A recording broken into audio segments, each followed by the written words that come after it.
रात के अंधेरे में कुछ कहानियां सिर्फ सुनी नहीं जाती, महसूस होती हैं। और कुछ सच इतने खतरनाक होते हैं कि उन्हें जानना ही सबसे बड़ी गलती बन जाता है। आप देख रहे हैं हॉरर मिस्टर एक्स, जहां हर कहानी आपको नींद से ज्यादा डर देती है। डेनियल के माता पिता हाल ही में एक नए घर में रहने आए थे। डेनियल बहुत खुश था क्योंकि उसे अपना अलग कमरा मिला था। उस कमरे की सबसे खास बात थी उसकी बड़ी खिड़की, जो सीधे पीछे के बगीचे की ओर खुलती थी। डेनियल की एक गर्लफ्रेंड भी थी, रिया। वह अक्सर उससे मिलने आया करती थी। नए घर में आने के बाद डेनियल ने सबसे पहले रिया को ही बुलाया। पहली रात सब सामान्य था, लेकिन आधी रात को डेनियल की नींद अचानक खुल गई। बाहर से अजीब कराहने और चीखने की आवाजें आ रही थीं। डर कर उसने अपने माता पिता को बुलाया। उन्होंने बाहर देखा पर कुछ नहीं मिला। अगले दिन डेनियल ने यह बात रिया को बताई। रिया हंस पड़ी। तुम बहुत डरपोक हो डेनियल, जरूर सपना देखा होगा। दूसरी रात आवाजें और भी तेज थीं। इस बार डेनियल ने खिड़की से झांक कर देखा। 3 परछाई जैसी आकृतियां, लाल चमकती आंखें, और वे धीरे धीरे उसकी ओर बढ़ रही थीं। अगले दिन उसने यह बात फिर रिया को बताई, लेकिन इस बार रिया थोड़ा गंभीर हो गई। आज रात मैं तुम्हारे घर रुकती हूं, देखते हैं सच क्या है। उस रात रिया डेनियल के कमरे में ही थी।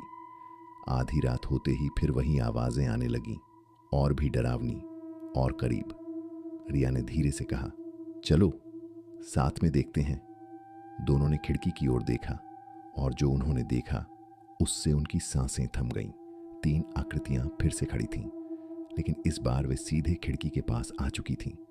अचानक खिड़की के बिल्कुल सामने एक भयानक कंकाल जैसा चेहरा दिखाई दिया। उसकी आंखें लाल जल रही थीं और हाथ में एक लंबा चाकू था। वह खिड़की को खरोंच रहा था। खर्रर खर्रर, रिया डर के मारे चिल्ला उठी। डेनियल, ये सपना नहीं है। दोनों डरकर बिस्तर के नीचे छिप गए। कुछ देर बाद आवाजें बंद हो गईं।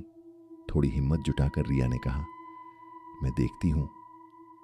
वह धीरे धीरे खिड़की की ओर बढ़ी, और जैसे ही उसने पर्दा हटाया, वह अचानक चुप हो गई।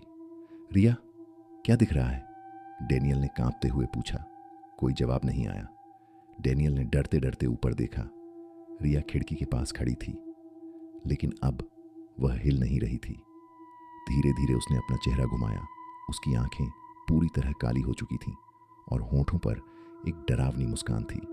वह धीमी आवाज में बोली, अब हम 4 हो गए हैं। डेनियल के पैरों तले जमीन खिसक गई। अगली सुबह बगीचे में 4 ताजा खोदे हुए गड्ढे मिले, और उस दिन के बाद डेनियल और रिया दोनों कभी दिखाई नहीं दिए।